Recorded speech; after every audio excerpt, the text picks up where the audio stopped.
The Johnson family's life in Kansas was as predictable as a sunrise. Weekdays were a blur of school lunches, soccer practice, and PTA meetings. Weekends were spent mowing the lawn and grilling burgers.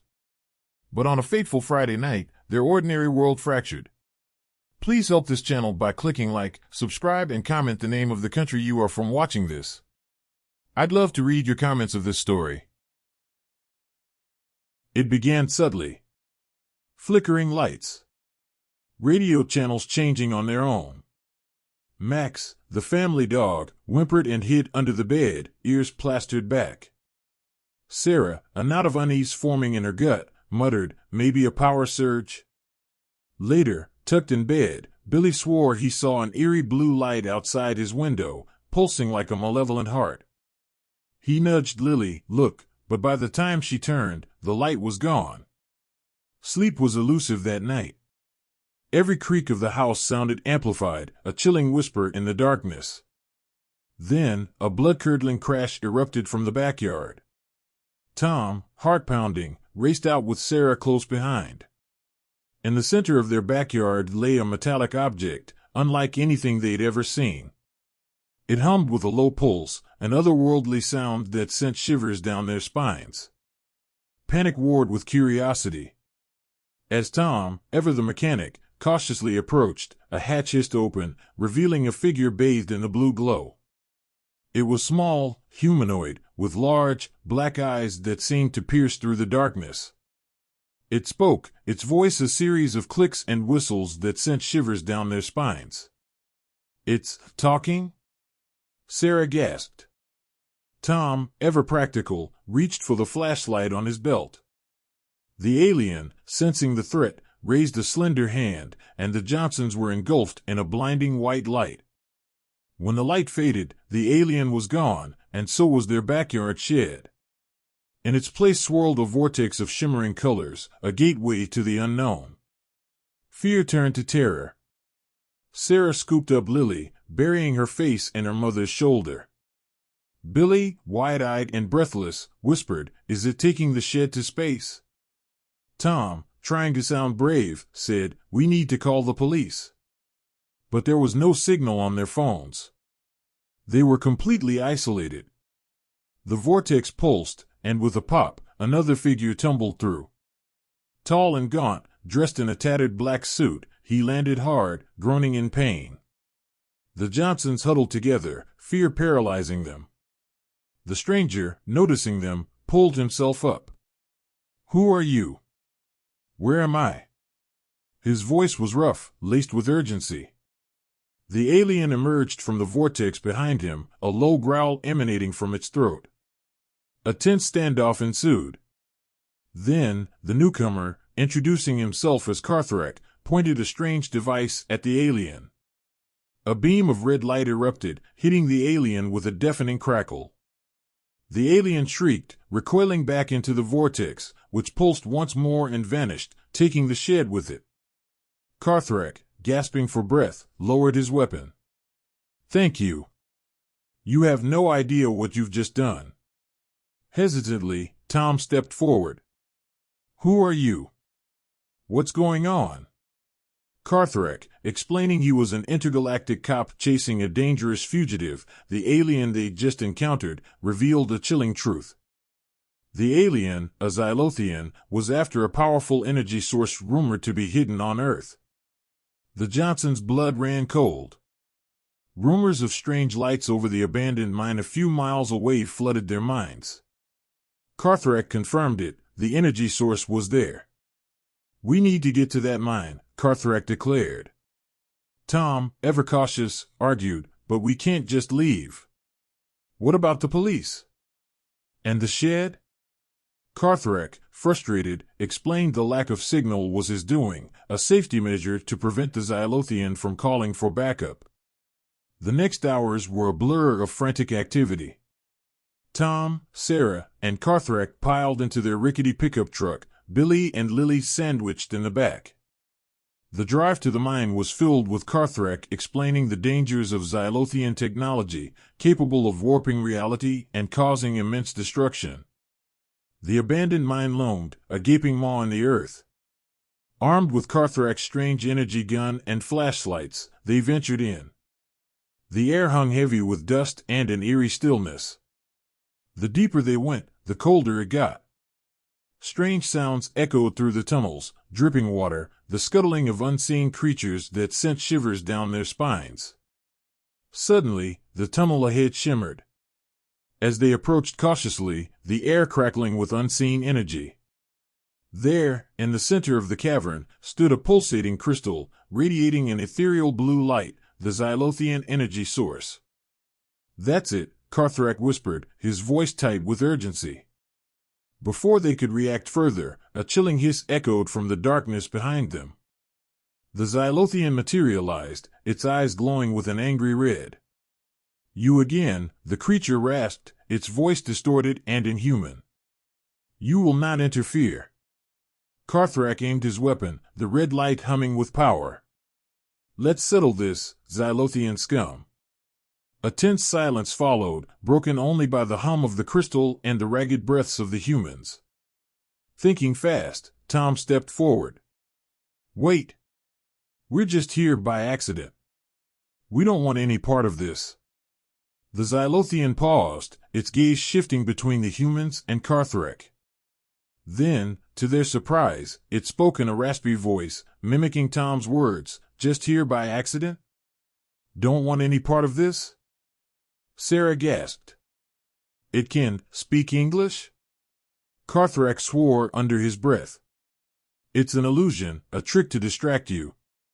The Xylothian's voice turned sly. "Perhaps we can make a deal, human. You help me acquire this power, and I'll spare your lives." Tom and Sarah exchanged horrified glances. They trusted Qarthrakk, but could they take his word for it?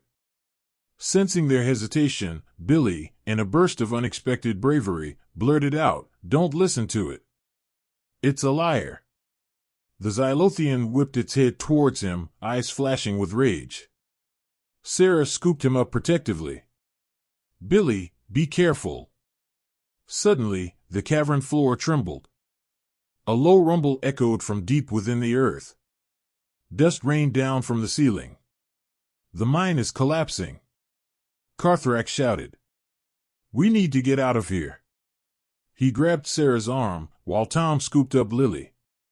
They raced back through the tunnels, the rumble growing louder. The Xylothian followed close behind, its enraged screeches echoing through the collapsing tunnel. Just as the exit came into view, a massive chunk of rock fell, blocking their escape. Panic surged through them. Qarthrakk aimed his weapon at the rock, a desperate glint in his eyes. "Don't!" Sarah cried. "It could trigger an explosion." Qarthrakk hesitated, then lowered his weapon. "Then we're trapped." Tears welled up in Lily's eyes. Billy, however, looked curiously at the pulsating crystal left behind in the collapsing tunnel. He remembered hearing stories about Superman focusing his laser vision to break free from trapped situations. Maybe the light can help," he stammered, pointing at the crystal. Qarthrakk's eyes widened. He snatched the crystal from the ground, muttering something in his alien language. As he held it aloft, the crystal pulsed with renewed intensity. With a deep breath, Qarthrakk pointed it at the fallen rock. A blinding beam of blue light erupted from the crystal, slicing through the rock like a hot knife through butter. The Johnsons scrambled through the newly formed opening, Qarthrakk close behind. They emerged from the collapsing mine just as the entrance caved in with a thunderous roar. Exhausted and shaken, they watched the dust settle. The Xylothian was nowhere to be seen. Qarthrakk deactivated his device that had disrupted the signal.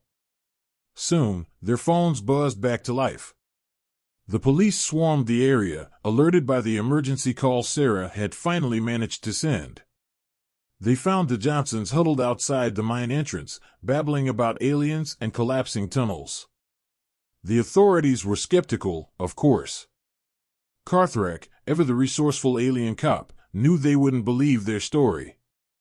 He used his advanced technology to create a convincing cover story. A gas leak caused the collapse, and the Johnsons were lucky to escape.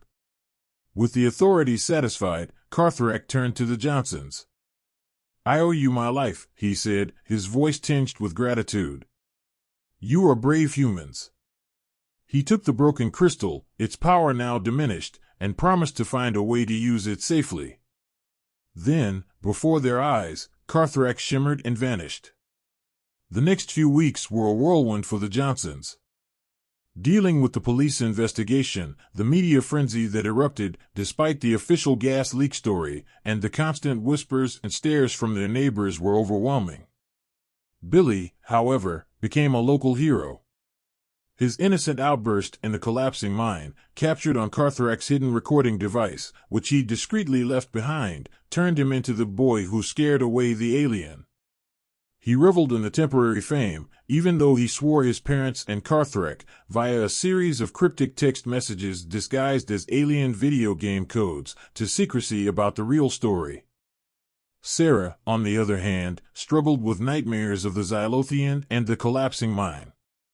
Tom, ever the pragmatist, tried to convince her it was all a dream, a product of the stress. Even Lily, usually carefree, grew withdrawn, clinging to her stuffed animal night and day. One night, as Sarah lay awake, a soft blue glow emanated from Billy's room. She crept in, heart-pounding, to find him staring at a strange, swirling light hovering by his window. It wasn't the Xylothian. This light was calmer, pulsating with a gentle rhythm. A soft voice, melodic and calming, filled the room. "Greetings, humans. Do not be afraid." Sarah gasped, but Billy, remarkably calm, said, "Who are you?" The voice chuckled, a sound like wind chimes. "A friend. I come from a place far beyond yours. I witnessed your bravery and felt compelled to help." It explained it was a fragment of the energy source ejected from the crystal during the mine collapse. It had chosen Billy, sensing his pure heart. "Help?" Sarah whispered, fear tinged with curiosity. "How?" The voice explained that the fragment resonated with Billy's positive emotions. It could help him deal with the trauma of the encounter, calming his nightmares and anxieties. It could also help him access hidden potential, enhanced learning, heightened creativity. Over the next few months, Billy's change was remarkable. His nightmares vanished, replaced by dreams of soaring through the stars. He excelled in school, his mind seemingly absorbing information effortlessly. He even started painting, creating vibrant canvases filled with swirling colors and strange, beautiful creatures that looked suspiciously familiar to the Xylothians in Sarah's nightmares. The Johnsons, though worried about the source of Billy's newfound abilities, kept their secret safe. They knew the world wasn't ready for the truth. Sarah, however, found solace in the fragment's presence. It helped her overcome the trauma, leaving her with a newfound sense of wonder about the universe. One evening, as Billy sat painting, the fragment spoke again, its voice tinged with urgency. "An anomaly has been detected. A tear in the fabric of spacetime. My energy is needed to mend it." Billy's eyes widened. "What does that mean?" "It means you might have to travel with me, young friend," the fragment said. "To a place beyond your wildest dreams." Sarah and Tom exchanged worried glances. The thought of their son venturing into the unknown was terrifying. But Billy, a spark of excitement in his eyes, surprised them. "I'm in," he declared, a newfound determination in his voice. The blue light in Billy's room intensified. In the blink of an eye, the fragment and Billy vanished, leaving behind a single, glowing paintbrush on the canvas, its bristles pulsing with a faint blue light. Sarah reached out, a single tear tracing a path down her cheek. As she held the brush, a whisper seemed to fill the room, "We'll be back." The Johnsons' life had become a strange mix of the ordinary and the extraordinary. They were a seemingly normal family, yet they held the secret of a universe beyond. They waited, hearts full of love and worry, for the day their son, their hero, would return, his paintbrush a key to their intergalactic destiny.